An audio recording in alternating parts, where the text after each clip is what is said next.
Welcome back to Life on Record. Today's episode is recorded in two parts. Let's get into part one. Welcome back to Life on Record, the podcast where we laugh so we don't cry about our soul-crushing realities. This is going to be a good one. And good one, do you mean it's because we've been married for 20 plus years and somehow, how the hell did we get here? But yeah, let's talk about our long marriages, mistakes, growth. I think we've probably both can talk about how we've grown a lot in our marriages and the hidden truth about how we got this far. It's been a long road. It's led us to a place where, you know, at least I'm happy. I think you would probably agree that you're happy in your marriage as well, and that we've learned a lot of lessons. And maybe we'll talk about some of those today. Yeah, and I would say I'm definitely happy. I wouldn't be married 20 years, be 21 in June if I wasn't happy. So you wouldn't just be suffering. You would. No, in all honesty. Okay, yeah, in all honesty, I always said I would never get married. Now here I am married 20 years and I definitely wouldn't change that. So yeah, even this morning we got into an argument about something stupid. So it's not always sunshine and rainbows, but sometimes whether it's me or her, one of us inevitably isn't listening to the other one. We all can. That's typically me all the time. Yeah. Well, that's usually it's me, the one. And in my defense, man, how do I say this without sounding like an asshole? But a lot of times I'll be doing something, watching, sports or whatever, and my wife will tell me something without getting my attention first. And I say that because really? I think it's important, at least for me, to actually get my attention before you actually start saying something to someone. Maybe I'm ranting here about an argument, but that's usually the case. And then sometimes I say I'm listening and then I just don't hear it for whatever reason. But this morning, it was the other way around. Yeah, because sometimes the wife doesn't always listen either. Although they're not going to admit that. They're never going to. Exactly. Of course. Because we argued until she left. And I'm sure when she gets home today, well, I'll try to just forget about it or whatever. And who knows if we'll continue that argument. But we left on good terms. We kissed and she went to work and all's well. And it's a stupid argument, but it is what it is. So whatever, who cares? That's how I feel too sometimes. I'm just like, I don't even think about it. It's not an argument like I wanted to have, like it's just sometimes, things happen and you just get frustrated. And that was me this morning, just frustrated. I'm really worried that sometime in the future when we have no kids living in our house, which they're adults now, so eventually they won't be here, that I'll have no one else to blame anything on anymore. Right. It'll be myself. Right. I'm screwed. Yeah. Well, you have dogs, right? You can blame it on the dogs. That's what I do. It's kind of hard.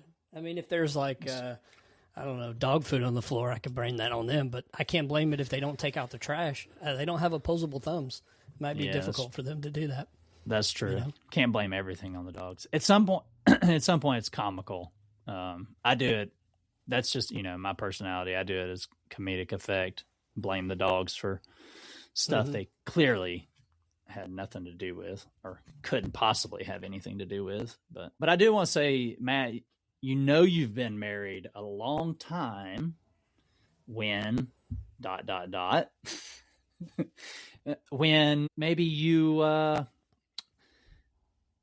home together. Let's just say you're at home together, but you're not necessarily doing something together. Maybe one person's reading a book and you're in the other room watching a program or a sporting event, or maybe you're in the same room and you're just sitting in silence. Maybe you're on your phone, because we all do that. Just Doom because scrolling. just because you're together doesn't mean you necessarily have to be constantly doing something together. You're not joined at the hip. With my wife and I, we're almost completely opposite personalities. So most of the time we are doing things separately, even though we're together. So that's a sign that you've been married a long time. I think that takes a while for people to get, when you're comfortable with each other.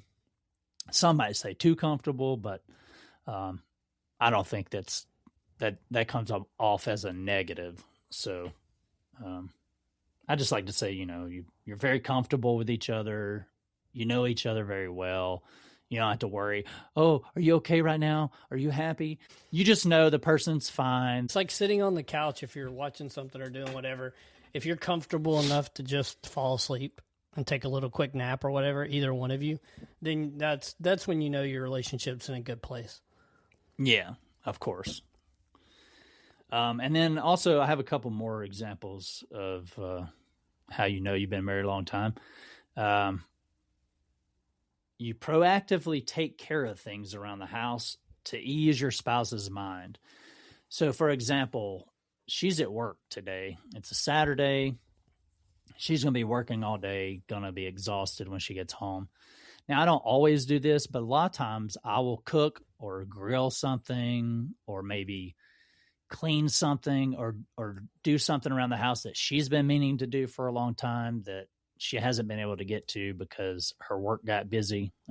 She owns her own business. So a lot of times things come up unexpectedly, or which take a lot of her time. So anytime you can do something that is going to make her happy or just ease her stress when she gets back home, or he could be the other way around with whatever, just doing little things. It doesn't have to be anything grand. Just preparing for a better night when they do get home is always a sign of a long marriage. You just know the other person.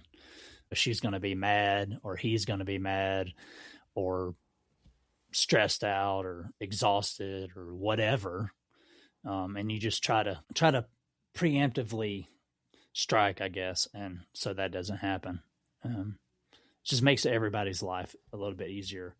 And then on a lighter note, you also know you've been married a long time when you can use the bathroom in each other's presence. When maybe you're in there shaving and then she's like, I gotta pee, or he, whatever. And you can just share that space, whether you really want to or not, and just like, okay, I guess this is happening right now. Obviously, I don't think couples do that in the beginning of a relationship. Maybe you do. No, they definitely don't.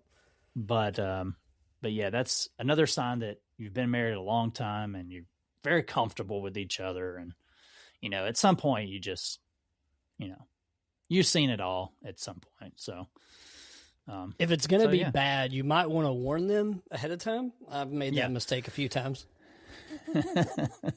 Well, I say pee because the number 2 is not something that I want to do in anybody's presence or be present for when someone else is doing. So yeah, that one's says, kind go of to the other bathroom. Yeah, that one's off the table. Yeah, don't do that one to your significant other. Sometimes it happens right before you need to go in there, so that's always fun. And I don't know if you remember this or not. I don't know why this sticks in my mind, and this isn't, marriage necessarily related, but on the topic of what we're talking about, I remember a friend of ours from our childhood would inevitably, hanging out our house, have to use the restroom and then be like, oh, it's fine. It smells like roses in there.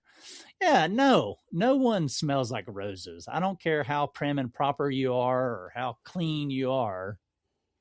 Doesn't smell like roses. And you probably know who I'm talking about. But yeah, it never smells like roses. So anyway, enough of that craziness. Let's get into how it all started, Matt. So, how did you meet your wife? It started back in the late 90s, early 2000s. That's why we've been married for, would be 25 years this year, but obviously we met before we got married. I was out at a dance club. If you remember those things, I guess people still go to dance clubs. I'm not sure. I'm a 48-year-old man who doesn't go to dance clubs and haven't gone to in probably 20 years. But we met at a dance club actually in Jacksonville, Florida, when I was stationed in Kings Bay, Georgia, at the beginning of my naval career. And it was at a place that's now, I think it's a restaurant now, maybe, or some other business. It's definitely not a dance club anymore. But I was there with some friends of mine, and we were just there having a good time. And there was this girl that was dancing with her friends, and a friend of mine was like, "Hey, why don't you go dance with that girl over there?" And I was like, "Sure, why not?" Just like random chance to go dance with somebody. And, we started Dance a Club, right? So it's dark, music's loud, you're just like dancing everywhere with everybody kind of. And then I started dancing with her for a little while, and then eventually we kind of talked a little bit and went and got something to drink from the bar. It was one of those places where you don't really drink there. It's more of like you pay like $10 or $20. I can't remember what it was back then. And they just give you a cup and you just keep getting it refilled with, supposedly it had alcohol in it, but it probably wasn't very much. Sounds like a house party or something. Yeah, but it was actually at a club. That was, that's just how they did it there. You could order drinks, but it would be more expensive.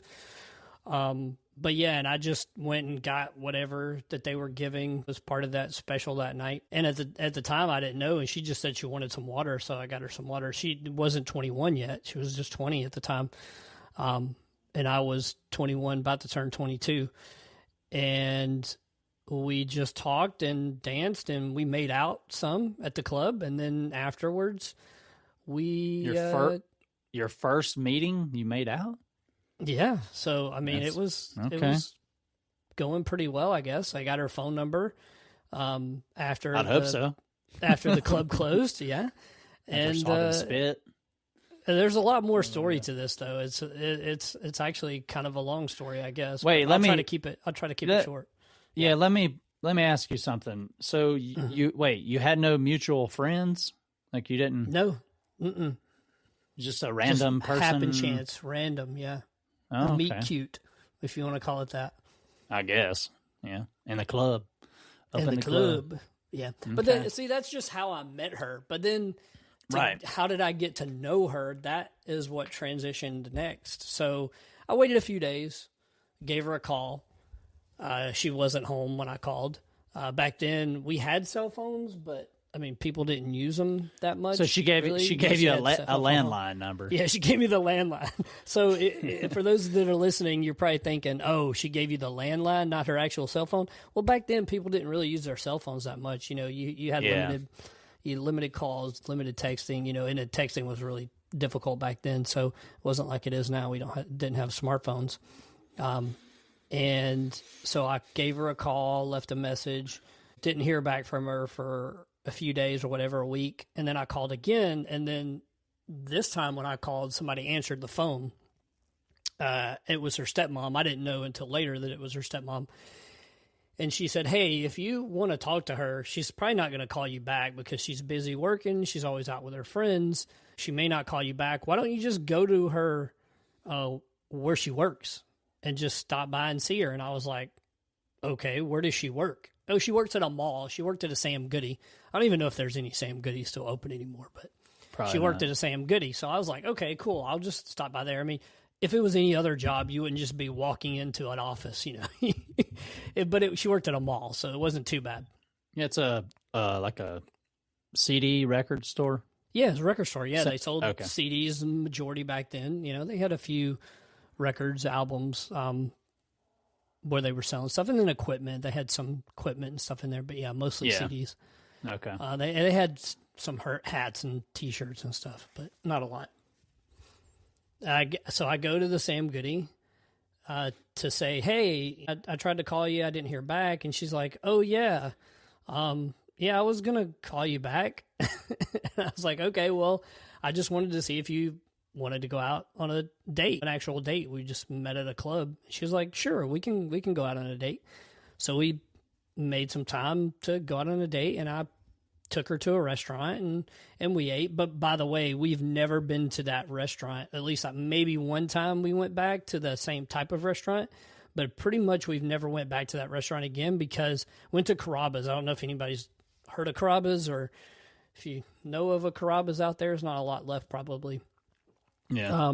But they put peas in their fettuccine Alfredo, and that was not good. So my wife hates peas, by the way, the green peas. So we never went back to Carrabba's. Just maybe because one of other peas? time, just because of that. Yeah, it just wasn't good. You could say no good peas. experience. So Probably. exactly. But anyways, we went on our date. We actually went at the time. I lived in military housing, because I had my daughter who was living with me. She wasn't with me at the time because I was getting ready to go on deployment. And then we went back to my house and just kind of hung out, watched TV, made out a little bit more. And then we started dating regularly and off and on until I went underway on deployment. I was gone for about 3 months. And when I came back, I called her. And at this point, we would talk on cell phone or text or whatever. And I called her when I got back, and she was like, I thought you were never going to call me again. Like, I thought you would never contact me again. And I was like, well, we went out on a few dates, and we were talking and stuff. And she was like, yeah, but I just thought, you're in the military, you have a child, you've been married before. I just thought it was just, you were just having fun or whatever. And I was like, no, I'm taking this serious. I really like you at the time. And then we just started dating more and more and more and more. And then eventually we moved in together and got married. Next thing you know, it's 25 years later. Oh, I know. Yeah, it's crazy. So that's kind of my story of how I met my wife. So what's your story? You may have talked about it a little bit on another podcast, kind of introductory, but not kind of the full scope. Yeah. Yeah. And so I think that's the first time I've heard your story, Matt, of how y'all met. I believe you probably have heard my story before, but yeah, maybe she walked into the place where you were working, right? Yeah. So I was living in Tennessee at the time. It was after I'd gotten out of the Navy.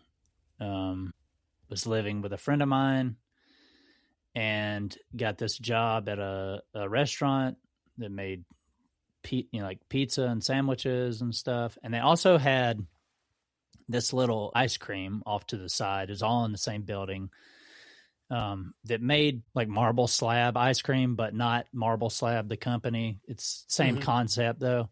Take the ice cream, put it on the slab, and then add the fixins in there, whatever you want, gummy worms or whatever, into your ice cream. So yeah, so I'm working one night, and she comes in with a group of friends, like 2 or 3 other girls, and it was after dinner time, so like 8:30, 9 o'clock at night or something, I don't know. And she walks over to the ice cream part of the restaurant, and what we did is we would all just there was probably 4 or 5 of us working, and we would just take turns doing ice cream or whatever. And I was like, don't worry guys, I got this one. And went over, thought she was cute, because our first impression is what we see. We don't know who those people are until you actually talk to them, whatever. So I thought she was cute and went over and served her ice cream. And then she went back to talking with her friends, sitting out in the lobby and eating her ice cream. And one of my coworkers, he walks out and starts talking to them. And I was like, oh, okay. So he must know her. And so after they left, he comes back to work, and so I asked him, I'm like, hey, do you know this one girl she was wearing glasses, and he's like, yeah. He's like, yeah, you like her? I was like, well, I don't know her, but I was like, yes, I would like to get to know her, if possible. If she's single, and he's like, yeah, she's single. And I was like, well, can you ask her if can give her my number, or should give you her number to give to me? I mean, it's kind of weird, but yeah, but you didn't know her, so you had to use some kind of intermediary to get it, right? Because it's not like she was there anymore, so you had to, try to figure that out. And when I, made her ice cream, she had to order what she wanted. I noticed she had an accent, so it made me more intrigued to who she was, or and whatnot. So yeah, he and honestly, I don't remember. It had to be like another day. Like, I think he called her. So it turns out that the guy I worked with, he was a next door neighbor, and at their apartment building, and they're both Russian. They knew each other, had mutual friends, and like I said, they lived next to one another in an apartment building. So now I understand how he knew her then. Yeah, exactly. So he goes home, I guess, that night, talks to her, asks if it's okay to give me her phone number, and she was okay with that. Then it just became a phone relationship for a little bit. Like, we would just talk on the phone, and which was very hard to understand her over the phone. So you hadn't actually been on a date, you were just talking on the phone. Right. So we started talking on the phone first. And you just getting to know one another, like the first date kind of thing. And I believe we didn't, so we met, and then she actually went like a week after that, went to the beach, to Myrtle Beach, I believe. It was the day, this was 2004 when we first met. And again, like, texting was not really all the rage as it is now. We both had cell phones, but she said she had to go on this. She had already planned on going to the beach. So when she got back, we would then have a date night. So our first date, and then I took her to a hibachi restaurant. And unlike you, Matt, we actually went back to that restaurant many times over the years, and even to many times. Well, it's definitely not Carrabba's, so that's probably why. Right. It was just a locally owned hibachi, and they had sushi as well, and then like a separate room, like a sushi bar, So it was really cool. She had never been to a hibachi. She didn't even know what that was. Okay, that's pretty cool. She had never even had sushi. First time experience with her and you. Exactly. In this kind of environment. Okay, that's good for a first date, as long as was willing to accept doing that. And sometimes, at least now, if you're listening to other podcasts or you're hearing other people talk about dating, I mean, I wouldn't even want to have to deal with that crap. But some people don't like that they take somebody somewhere to a place where they don't like the food and they're not willing to try new experiences. So I give her credit. Yeah, she was willing to do that. That's really good, especially on the first date. And and back then, like, I didn't even think to be like, hey, here's some options. I was just like, it was kind of just like a surprise kind of thing. Hey, I'm going to pick you up at this time, and we're going to go out to eat. And she was like, okay, cool. She was just down for that. That's cool. Yeah. And she had never had sushi either. So, I introduced her to sushi eventually. At some point, we didn't have sushi that night, but yeah, she had never had hibachi. We did and I didn't know she had never had it until we got there. And she was just like, what is this? And I explained to her, they come out and cook it right there in front of you. And she thought it was pretty cool. So, yeah, I'm gaining points right away. And then eventually other dates, And then that was our first date was May of 2004. And then eventually, I believe it was October that same year, my roommate just up and left one day, left the key on the dining room table. And so I was looking for a roommate, and we had been, dating for like no note, no nothing. months. You never heard from him again. Just I've talked to him since then. Oh, okay. It's somebody I've known for years, but yeah, we got in an argument about something. We were living together and working together, and sometimes that doesn't always work out. So just probably spending too much time together. And then got an argument, and he decided to leave. So, but that's okay. That's for another day. I was looking for a roommate, and I took a chance and was like, "Hey, I need a roommate. You don't necessarily like your roommates." That's something she didn't like her roommates. So those are her friends, she. Yeah, I mean, it was just she didn't really enjoy living with them. So I was like, "Hey, I have an extra room, or we could shack up, whatever." And and so she was ready to do that, I guess. And so she moved in with me. So that was like 5 months into us dating, or being boyfriend, girlfriend, whatever you want to call it. We were seeing each other exclusively. I wasn't seeing anyone else, and she wasn't seeing anyone. So yeah. So we moved in October, and then June of the next year, we got married. So I'd never lived with a girl before, but it was pretty good. We got along really well. Why throw that away? So okay. Yeah. So when y'all first met, what did you admire most about your wife? At the time, y'all weren't married, you were dating, you started living together. What were some of those things, or at least what was the one thing that you admired most about her that wanted you to continue with that relationship? I guess I would say her willingness to move across the world and be on her own and not really know anybody. Like that's probably what I admired about her the most. She was very courageous, strong-willed. A lot of things I probably wasn't at the time that I saw in her, that I was like, she's different and special. She barely spoke the language, and was able to still come here, get a job. She bought her first car on her own. They do all this in a foreign land, and still be able to thrive, for the lack of a better word. But so yeah, I definitely cool. Admired that about her. I don't know if I could say the same about myself.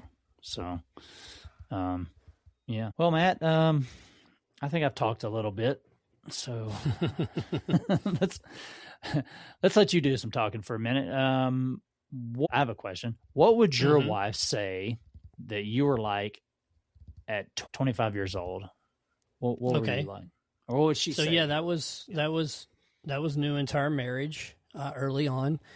Just so everybody understands the context, previously married my wife, so we had taken care of a 2-year-old, and then my wife and I had our son right away when we got married. So actually my wife was pregnant when we got married.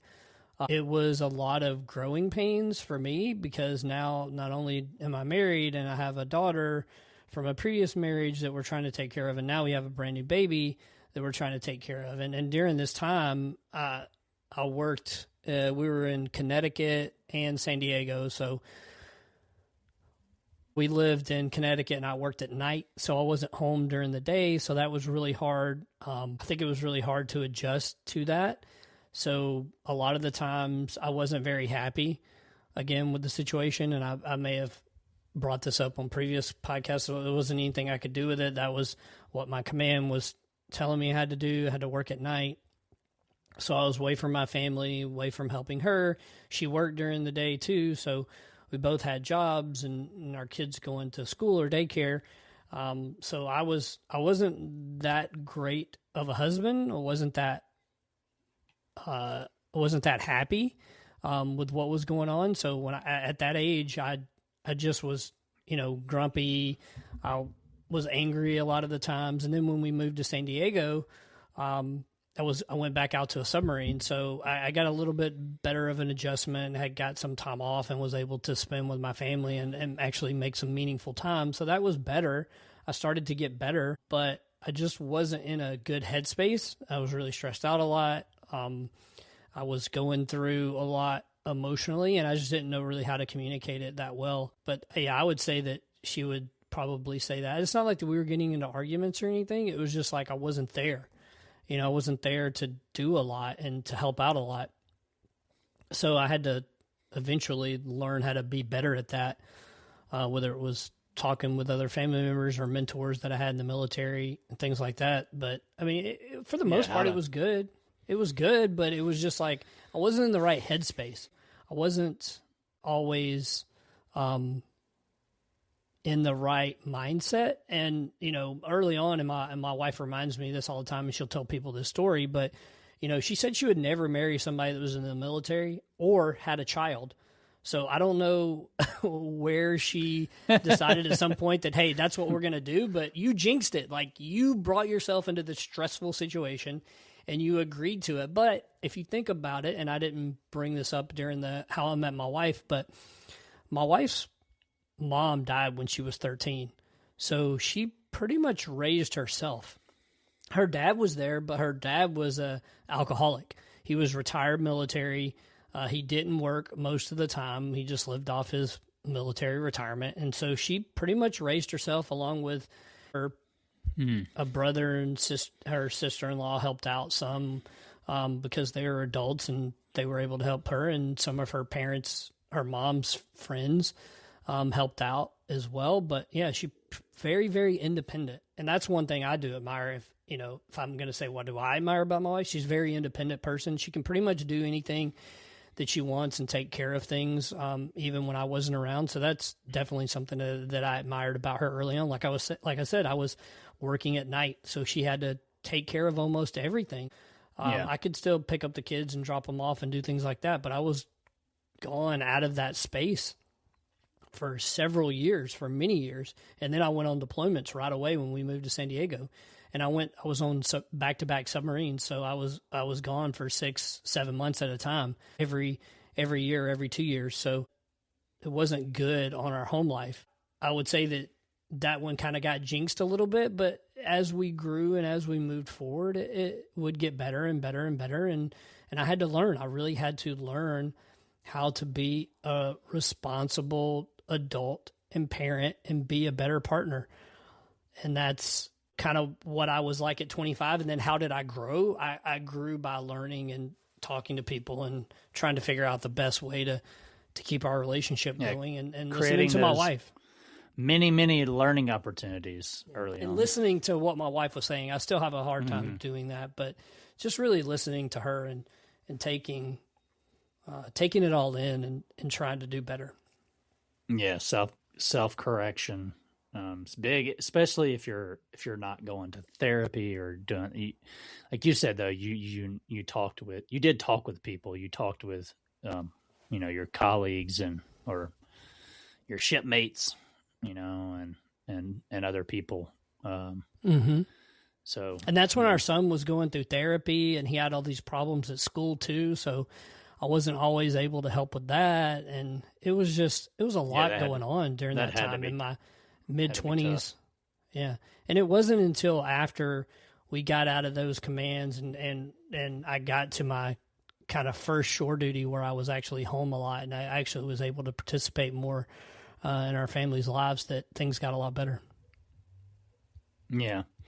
I mean, you kind of went into our next segment already, by basically explaining what would you say that has been the hardest part of your marriage was those early days when you were away a lot and she basically had to do everything, be mom and dad and I mean, I guess she could probably speak on this more than you. It was probably hardest on her, and then and then you realizing over time, I guess that it was the hardest part of y'all's marriage in general. Yeah, and I wasn't making a lot of money back then. You know, it was early in my career, so there was that financial stress. Although my wife was working and she had a pretty good job, she worked for a bank and she was able to grow in that position. But when you have little kids and you're trying to raise them and you have costs, you know, vehicles, your day-to-day costs with trying to live, whether food, right, your housing, your all those things. Although in the military, our housing was covered and utilities and stuff like that, but it's included as part of your pay. You get it, but then it's just gone again. Like, okay, your rent. Right. Well, say your rent in San Diego was pretty high, but I don't know, $1,800 a month, and then it was like, here's $1,800, and then $1,800 goes to pay for your rent. So you don't actually see it.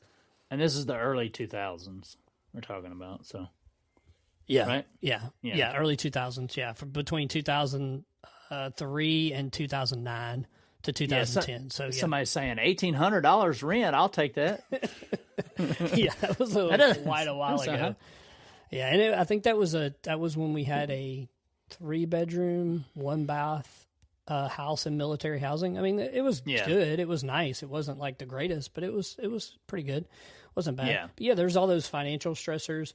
You know, what are you dealing with every day to make sure your kids are taken care of? You know, you try to get them involved in things, so that costs money. You got gas. Gas was expensive in California, so you have to deal with those things. You know, the military lifestyle challenges are tough because we had to move, you know, so for moving during those years, moving from Georgia or Florida, we had lived together in Florida, and then we moved to Connecticut.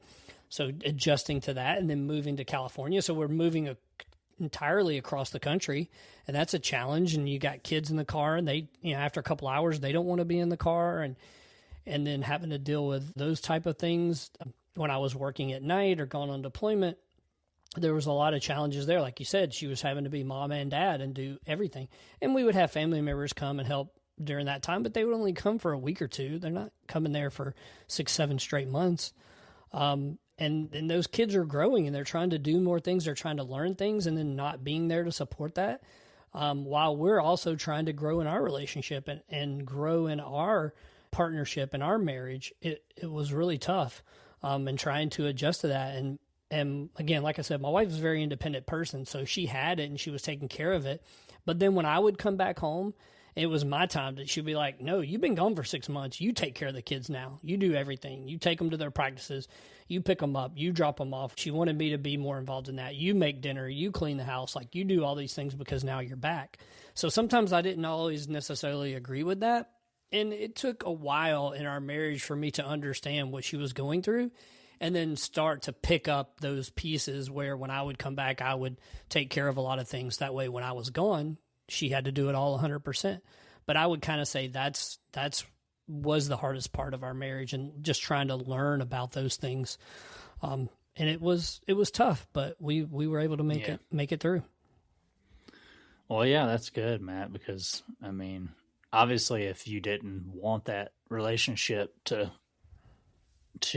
get through those tough times, you wouldn't have been willing to help out and actually see her point and actually want to do things to make sure that your kids were taken care of and you know, so you could help grow your relationship. Yeah. And I think it's great that, you know, you go through stuff like that, but you're able to come through on the other side. And I'm sure you guys have a better relationship because of that now. Mm-hmm. Yeah. It could have broke things at that time. That could have been the straw that broke the camel's back, but it didn't. Luckily, we got really lucky. Yeah. I say a lot of times that I'm one of the luckiest people in the world, because things just happen to work out or work itself out. I don't know if that's pure luck or that's just staying positive, but I would say it's pretty lucky. I wouldn't say it's pure luck. It's a little luck, but it's also, she had to be willing to go through all that as well. And she obviously loved you, and you obviously she obviously loves you, and you obviously love her, or you wouldn't have been willing to fix things when they're almost broken or whatever. You weren't willing to, or you were willing to go through what needed to be done to keep things together. So, kudos to you. It's all love, not luck, I guess. Yeah, it's definitely. And I mean, yeah, you must have love. I mean, you wouldn't be with somebody for 20 plus years if you didn't love them. I mean, maybe somebody is out there, I guess. I mean, that's wild. Maybe someone feels like they're trapped in a relationship, though. There's always that. I'm not naive, and there's relationships out there where people want to get out, I guess, and they feel like they can't for whatever reason. That's unfortunate. But yeah, I mean, we've gone through some hard times ourselves. We lived in like I said, we met in Tennessee. We got married in Tennessee. We had our daughter in Tennessee. We lived there for I think 10 years. So it wasn't always easy there either. My wife she had a job that she hated. She was essentially a server.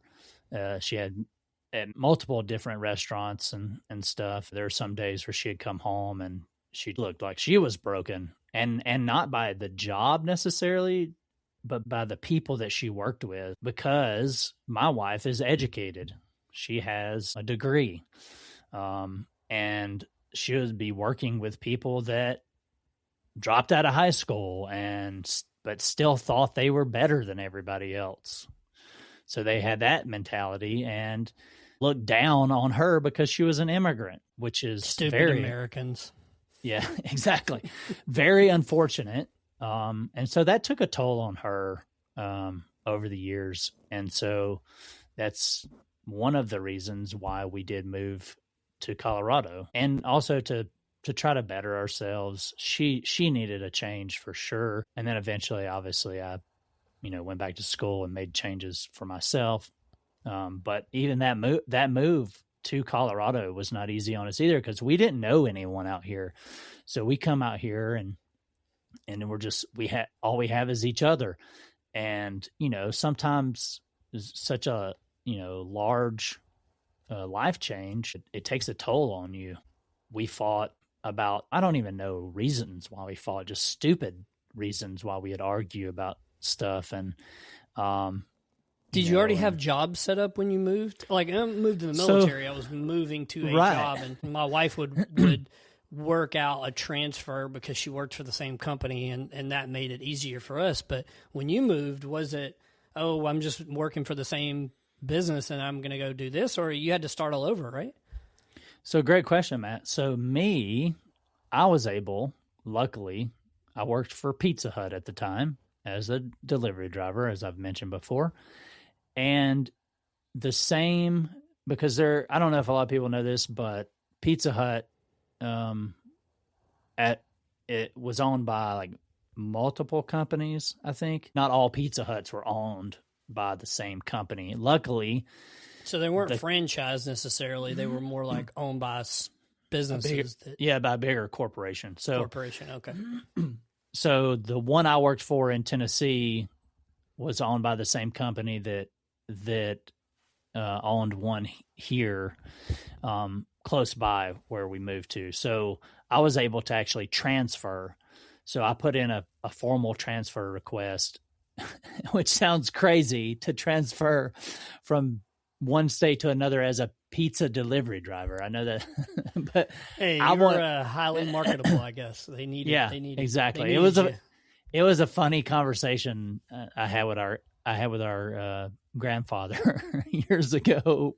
He didn't understand it before we moved here, or maybe after. I don't remember, but he's like, oh, they were in need of a delivery driver. It just seems ridiculous. But that is all for today's episode of Life on Record. Like, share, and subscribe. And if you're new to the podcast, tell a friend, family member, or colleague about us.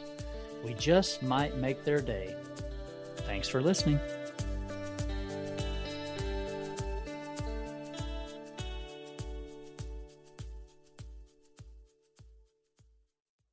Life on Record is written and produced by Matt and Kenny Compton. Music by Mr. Smith.